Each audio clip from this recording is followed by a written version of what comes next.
Good morning, students. Welcome back to PNMRC e-learning classes. So, as you know, we are studying chapter number 2, that is microorganism. So, in continuation of chapter number 2, our topic is medicinal use of microorganism. Page number 20. Whenever you fall ill, the doctor may give you some antibiotic tablets, capsules, or injection such as of penicillin. ये तो आपको सबको ही पता है कि जब भी आप बीमार पड़ते हो तो डॉक्टर क्या करता है, बुखार चढ़ता है तो डॉक्टर क्या करता है, आपको एंटीबायोटिक टैबलेट्स देता है जिसके पीछे सिन लिखा होता है, जैसे अरिथ्रोमाइसिन, अजिटोमाइसिन, है ना। तो ऐसी टैबलेट्स आपको देता है जिसके पीछे सिन लिखा होता है, दैट इज़ एंटीबायोटिक। आपको समझ आना चाहिए। तो the source of these medicine is micro organism. अब एग्जाम्पल दिया है, जैसे इसमें एक एंटीबायोटिक है penicillin, that is also a kind of micro organism. वो क्या होता है, फंगस होता है। दीज मेडिसिन किल और stop the growth of the disease causing micro organism. ये जो मेडिसिन होती हैं ये क्या करती हैं, आपके क्या नाम मेडिसिन जो है माइक्रो ऑर्गेनिज्म को, उनकी ग्रोथ को स्टॉप कर देती हैं, या तो आप ठीक हो जाते हो या फिर उनको मार डालती हैं। Such medicine are called antibiotics. ऐसी मेडिसिन को हम क्या बोलते हैं, antibiotics. These days a number of antibiotics are being produced from bacteria and fungi. आजकल के ज़माने में तो बहुत सारी ऐसी बैक्टीरिया और फंगाई से बनने वाली एंटीबायोटिक्स प्रोड्यूस की जा रही हैं फैक्ट्रीज़ के अंदर। स्ट्रेप्टोमाइसिन, टेरासाइक्लिन, ये सब नाम हैं, इनको अंडरलाइन कर लीजिए। Streptomycin, tetracycline and erythromycin are some of the commonly used antibiotics which are made from fungus and bacteria। तो मैंने जैसे एग्जांपल दी, इरिथ्रोमाइसिन गले के जब दर्द होता है, कोविड वगैरह हुआ था, तो क्या नाम आपको आपकी जिसके घर में भी जिसको हुआ हो तो उसको इरिथ्रोमाइसिन की टैबलेट दी गई थी। It is also a kind of fungi, antibiotic होता है ये।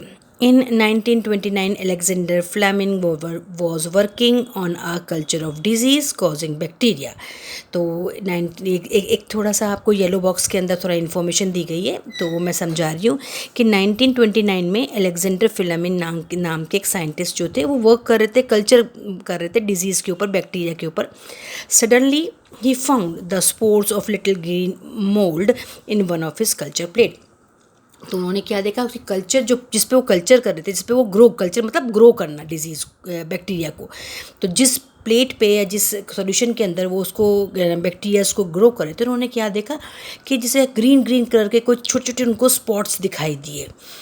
ही observe that these the presence of the mould prevent the growth of the bacteria. उन्होंने ये भी ऑब्जर्व किया कि जब ये मोल्ड मतलब एक फंगस है, ये जो ग्रो हुआ है मेरे बैक्टीरिया के साथ में उस सॉल्यूशन के अंदर, उसकी वजह से बैक्टीरिया जो है वो ग्रो नहीं कर पा रहे हैं, वो रिप्रोड्यूस नहीं कर रहे हैं। इसका मतलब ज़रूर जो फंगस है वो इनको किल करने में हेल्पफुल है, ऐसा उन्होंने फाउंड किया। In fact, it also killed many of these bacteria. From this, the mold penicillin was prepared। तो उनको समझ में आ गया कि ये जो मोल्ड है पेनिसिलिन, ये बैक्टीरिया को किल कर देती है, मार देती है। तो बस क्या हो गया, पेनिसिलिन को डिस्कवर कर दिया गया। तो मैं आपको समझा रही थी कि एंटीबायोटिक्स हैं जैसे streptomycin, टेरासाइक्लिन and erythromycin are some of the commonly known antibiotics which are made from fungus and bacteria. The antibiotics are manufactured by growing specific microorganisms are used to cure variety of disease। तो specific type of bacteria या fungus को जो हमारे लिए beneficial है, उनको grow किया जाता है, जिसकी वजह से माइक्रो ऑर्गेनिज्म, जो हार्मफुल माइक्रो ऑर्गेनिज्म है, उनको किल कर दिया जाता है। Antibiotics are even mixed with the feed of livestock and poultry to check the microbial infection in plants। अब एंटीबायोटिक्स को जानवरों के अंदर भी तो फैलती है ना बीमारियां, तो उनके खाने के अंदर या पोल्ट्री जो जहाँ पर क्या नाम है, ये मुर्गियों का पालन होता है, वहाँ पर भी क्या होता है, ये माइक्रोबियल इन्फेक्शन फैलता है, जिसकी वजह से एनिमल्स जो है मर जाते हैं। तो उनके खाने में भी ये जो है एंटीबायोटिक्स को मिक्स कर दिया जाता है, उनको खिलाया जाता है, जिससे कि जो हार्मफुल माइक्रो ऑर्गेनिज्म है वो मर जाए और एनिमल्स हेल्दी रहे। They are also use to control many plant disease. इसके अलावा एंटीबायोटिक का इस्तेमाल प्लांट डिजीज़ को क्योर करने में भी होता है। नाउ वैक्सीन, आजकल तो आप बहुत सुन रहे होंगे वैक्सीन, मम्मी भी आपकी लेके आई होंगी कोविड की वैक्सीन, तो इसके बारे में इंफॉर्मेशन दे रही हूँ मैं आपको वैक्सीन के बारे में।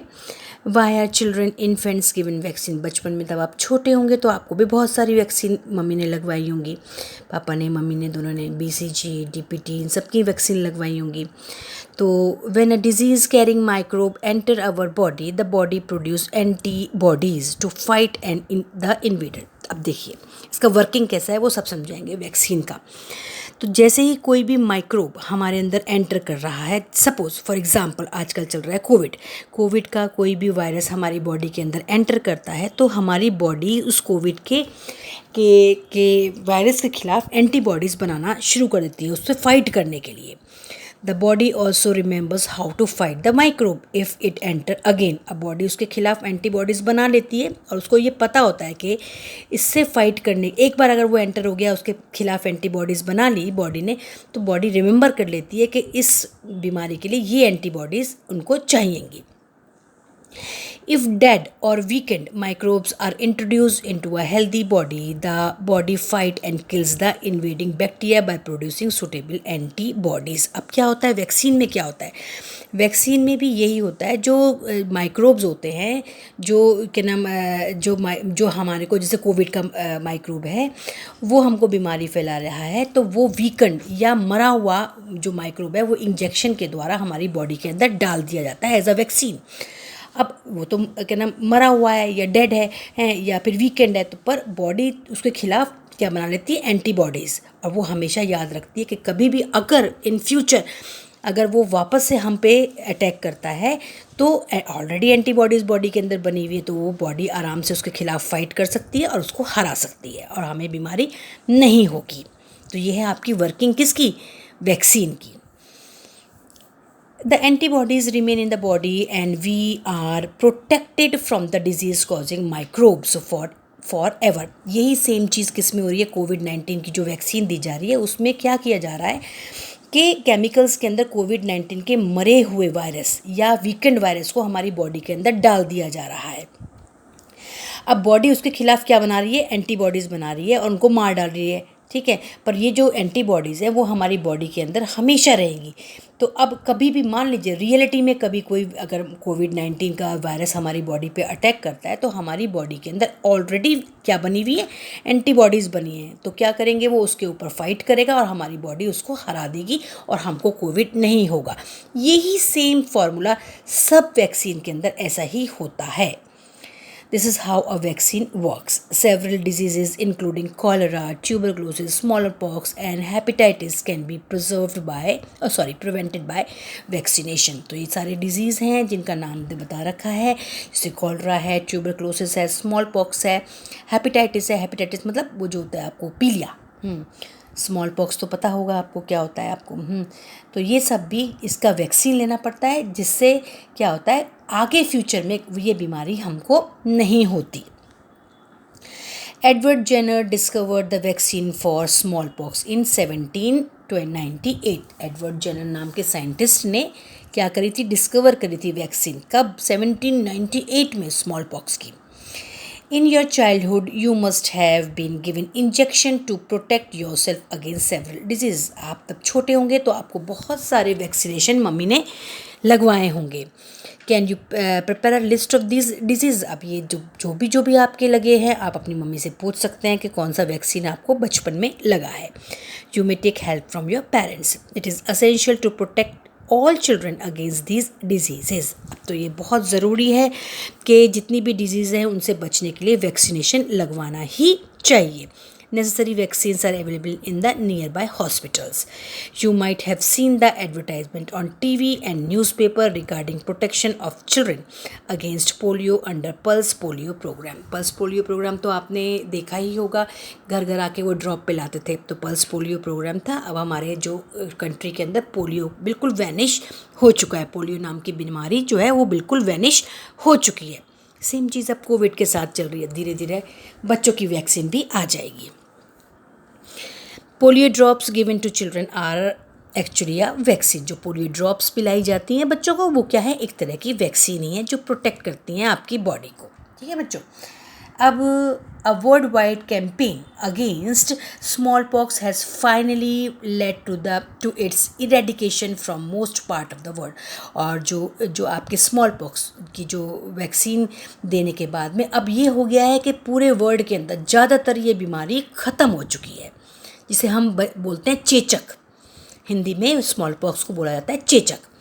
These days, vaccines are made on a large scale from microorganisms to protect human and other animals from several diseases. आजकल तो वैक्सीन ही है, तुमने सुना है दिन रात बस first dose second dose vaccine की कोविड की लगानी कितनी ज़्यादा ज़रूरी है।